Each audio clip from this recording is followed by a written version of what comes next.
ಹೇಳ್ತಾರೆ. ಕಾರ್ಪೊರೇಷನ್ ಜಾಗೆಯಲ್ಲಿ ಅಕ್ರಮವಾಗಿ ದನಗಳನ್ನು ಹೇಗೆ ಅಲ್ಲಿ ಇಟ್ಟರು ಅನ್ನೋದು ಕೂಡ ಇವತ್ತು ಪೊಲೀಸರಿಗೆ ಗೊತ್ತಾಗ್ತಾ ಇಲ್ಲ. 6 ತಿಂಗಳ ಹಿಂದೆನೇ ನಮ್ಮ ಸಂಘಟನೆಗಳ ಮುಖಾಂತರ ಇವತ್ತಿನ ಕಾರ್ಪೊರೇಷನ್ ಕಮಿಷನರ್ಗೆ ಇಲ್ಲಿರುವಂಥ ಅಕ್ರಮ ಕಸಾಯಿಖಾನೆಗಳನ್ನು ಸರ್ವೆ ಮಾಡಬೇಕು, ಅವು ಯಾವಿದ್ದಾವು ಬಂದ್ ಮಾಡಿಸ್ಬೇಕು ಅಂತ ಹೇಳಿದಾಗ ಕೇವಲ ಒಂದು ವಾರದಾಗ ಮಾಡ್ತೀವಿ ಅಂತ ಹೇಳಿದ್ರು. 200 ಕೂಡ ಅವ್ರಿಗೆ ಮಾಡ್ಲಿಕ್ಕಾಗಿಲ್ಲ. ಪಾಪ ಅವರಿಗೆ ರಾಜಕೀಯ ಒತ್ತಡ ಇರ್ಬೋದು.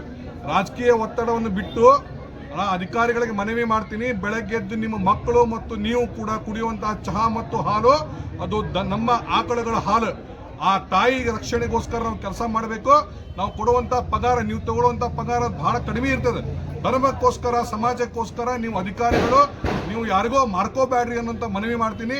ಮತ್ತು ಎಲ್ಲಿಯವರೆಗೆ ಪೊಲೀಸ್ ಅಧಿಕಾರಿಗಳು ಆ ಎಲ್ಲ ದನಗಳ ರಕ್ಷಣೆ ಆಗಿದೆ ಅನ್ನುವಂಥದ್ದು ಐ ವಿಟ್ನೆಸ್ ನಮಗೆ ಕೊಡೋದಿಲ್ಲ, ಅಲ್ಲಿಯವರೆಗೆ ನಾವು ಯಾವುದೇ ಕಾರ್ಯಕರ್ತರು ಇಲ್ಲಿಂದ ಕದಲೋದಿಲ್ಲ. ಅಕಸ್ಮಾತ್ ಅವ್ರು ಮಾಡದೇ ಇದ್ರೆ ನಾವೇ ಮುಂದೆ ಹೋಗಿ ನಮ್ಮ ಪ್ರಾಣದ ಹಂಗನ್ನು ತೆರೆದು ನಾವು ಇದರ ರಕ್ಷಣೆ ಮಾಡಲಿಕ್ಕೆ ಮುಂದೆ ಹೋಗ್ತೀವಿ. ಕಾರ್ಪೊರೇಷನ್ ಅಧಿಕಾರಿಗಳು ಕೂಡ ನಾವು ಕಂಪ್ಲೇಂಟ್ ಕೊಡ್ತೀವಿ. ಮೊನ್ನೆ ಕೊಟ್ಟದ ಕಂಪ್ಲೇಂಟ್ ಕಾಪಿ ಇಟ್ಕೊಂಡು ಅವ್ರ ಮೇಲೆ ಕೂಡ ಕಂಪ್ಲೇಂಟ್ ಕೊಡ್ತೀವಿ. ನಾವು ಜೀವಂತ ಶಿಫ್ಟ್ ಮಾಡಬೇಕು, 3 ತಾಸು ಬೇಕು. ಏನ್ ನಡೆದಿದೆ?